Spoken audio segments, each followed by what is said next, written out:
درې لنډ تازه او ډیر مهم خبرونه. دا چې دا درې لنډ تازه مهم خبرونه څه دي په دې ویډیو کې وګورئ. ولسمشر غني افغان ولسمشر محمد اشرف غني تیره غرمه په قطر کې د افغانستان اسلامي جمهوریت او د طالبانو ډلې د مخامخ مذاکراتو بهیر د خبرې پوښښ لپاره دوحې ته تللو خبريالانو سره پارک کې کتلې دي. ولسمشر غني د رسنیو او خبريالانو رول ته په اشاره وویل چې د راتلونکي په اړه د اساسي بحث ترڅنګ باید د ملت پوښتنو ته ځواب وویل شي، ځکه زموږ پرانیستې ټولنه په ازادۍ تصمیم نیسي او دلته یو ملي اداره موجوده ده.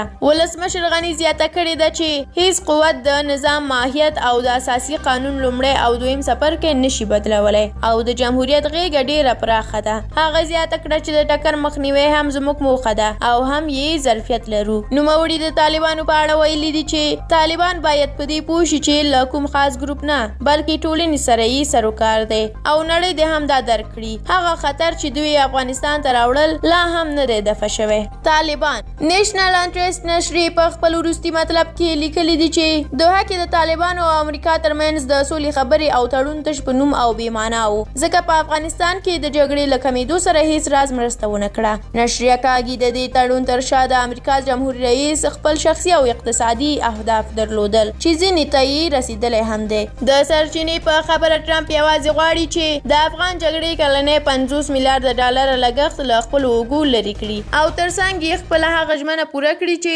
ویل یې د امریکا ناپایه جګړې به پای ته رسوي. سرچینه کاږي د دوحې هوکړې په لاسلیک جګړې نه دي کمې شوي، هره ورځ په افغانستان کې خونړۍ نښتې کیږي. نو له همدې امله د طالبانو او امریکا هوکړه تش په نامه او دغه راز د ټرمپ لپاره د خټو پوزه وه ترڅو خپل سرتیري له افغانستان څخه وباسي. تڼۍ پکه دا د لا بله سپکه. تڼۍ وایي چې هند د افغانستان دښمن دی او پاکستان یې صادقه همکار دی. د مصالحې شورا د رئیس ډاکټر عبدالله مخکښ سلاکار غازي نواز تڼۍ ویلي دي چې هندوستان تل په افغانستان کې د سولې د تخریب لپاره کار کړی دی، خو ګاونډیو هیوادونو کې بیا پاکستان یوازینی هیواد دی چې له افغانستان سره رښتینې همکارۍ او مرسته کوي. هغه په خپله وروستۍ تازه مرکه کې څرګنده کړې چې هند د افغانستان پر وړاندې ښه نیت نه لري، اما له افغانستان سره د پاکستان مرستې په ښه نیت ترسره او د قدر وړ دي. نوموړي همداراز د لوی احمدشاه بابا په اړه د سرور دانش وروستۍ څرګندونې هم د ملي یووالي خلاف بللي او هغه یې غندلي دي. غازي نواز تڼۍ کلونه کیږي چې د عبدالله مشاور دی او ډیر کله له پاکستاني چارواکو سره پر افغان سولې مستقیمي او غیر مستقیمي خبرې هم کوي.